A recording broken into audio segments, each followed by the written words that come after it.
আসসালামু আলাইকুম বন্ধুরা, আমি ডাক্তার ফরহাদ হোসেন আছি আপনাদের সাথে। আপনাদেরকে বলেছিলাম যে আমার কমেন্ট বক্সে আপনাদের একেবারে নিজের যে সমস্যাগুলো যেগুলো আপনারা ফেস করতেছেন সেই সমস্যাগুলো লিখে দেন। আমি আপনাদের জন্য এই সমস্যাগুলো নিয়ে নিজে নিজে ভাববো, এগুলো আমি একটু রিসার্চ করব, ঘাটাঘাটি করব গুগল ইউটিউবে। আপনাদেরকে এত ঘাটাঘাটি যারা করতে অনিচ্ছুক তাদের জন্য বলছি, আপনারা শুধু আপনার সমস্যাগুলো লিখে দেন, একটু সুন্দর করে গুছিয়ে লিখবেন। আমি এগুলো তথ্য উপাত্ত জোগাড় করে আপনাদেরকে ফাইনালি হোমিওপ্যাথিক টিপস বা ঘরোয়া ট্রিটমেন্ট সহ আপনাদেরকে উপস্থাপন করার চেষ্টা করব। এবং তারই ধারাবাহিকতায় আজকে আপনাদের একটি কমেন্ট নিয়ে আলোচনা করব। প্রথমে কমেন্টটি জেনে নেই। একজন লিখেছে, আমার ঘন ঘন প্রস্রাব এবং প্রস্রাব করলেও বেগ আসে। প্রস্রাবে হস্তমৈথুনের অভ্যাস ছিল, ছেড়ে দিয়েছি 3 মাস। এখন উত্তেজনা কম আছে, বাথরুম করতে গেলে লিঙ্গে লালা চলে আসে। এটি হচ্ছে স্পার্মাটোরিয়া বা বীর্য ক্ষয়। ঘন ঘন প্রস্রাব হওয়ার কারণ হচ্ছে আপনি হয় প্রস্রাব ধরে রাখতে পারতেছেন না, আপনি মেন্টালি ঘন ঘন প্রস্রাবকে সাপোর্ট করতেছেন, অথবা আপনার প্রস্টেটে কোনো ইনজুরি বা ক্ষত বা বড় হয়ে গেছে বা প্রস্টেটাইটিস কোনো প্রবলেম আছে।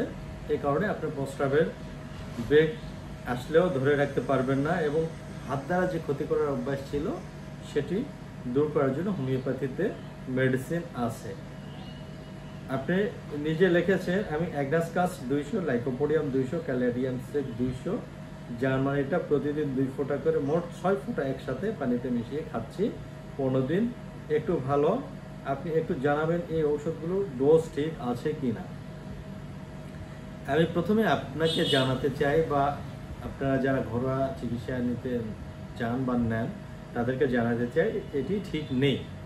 এর কারণ হচ্ছে উনি নিজে নিজে অ্যাগনাসকাস 200, লাইকোপোডিয়াম 200, ক্যালেডিয়াম সেক 200 তিনটা পাওয়ার একসাথে ইউজ করতেছে। এটি করে তার লাভের চেয়ে ক্ষতি হওয়ার সম্ভাবনা বেশি, ঝুঁকি।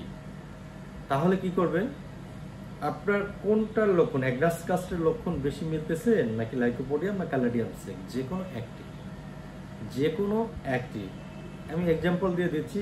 যদি আপনার ক্যালেডিয়াম সেকের লক্ষণ মিলে এটি 200 খান, অ্যাগনাসকাসের সিমটমও যদি মিলে তাহলে অ্যাগনাসকাস মাদার টিংচার যেটি আছে, মা অর্থাৎ কালারফুল যে মেডিসিনগুলো আমি অনেকগুলো ভিডিওতে বলেছি আপনাদেরকে, সেই কালারফুল মেডিসিনটা মাদার টিংচারটা সাথে সাপোর্ট হিসেবে নিতে পারেন। এর পাশাপাশি আপনি লাইকোপোডিয়ামকে বাদ দিয়ে রাখেন, পরের মাসে আপনি লাইকোপোডিয়াম খেতে পারেন। আমি বলবো পাওয়ার মেডিসিন যে কোনো একটি সাথে একটি মাদার টিংচার অথবা সাপোর্ট মেডিসিন যদি খান, 1.5 থেকে 2 মাসের মধ্যে আপনার এই সমস্যাগুলো একদম চলে যাবে, আপনি স্বাভাবিকভাবে ভালো হবে। যদি একাধিক পাওয়ার খান আপনার নিজেরই ক্ষতি হতে পারে।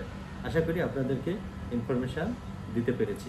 আপনাদের মূল্যবান মতামতগুলো কমেন্ট বক্সে লিখে দেন, সুন্দর করে 5-6 লাইন অন্তত যেন হয়। আমি ওই কমেন্টগুলো নিয়ে পরবর্তীতে আপনাদের জন্য সঠিক ইনফরমেশান দিয়ে ভিডিও দেওয়ার চেষ্টা করব। ভালো থাকবেন, আল্লাহ হাফেজ।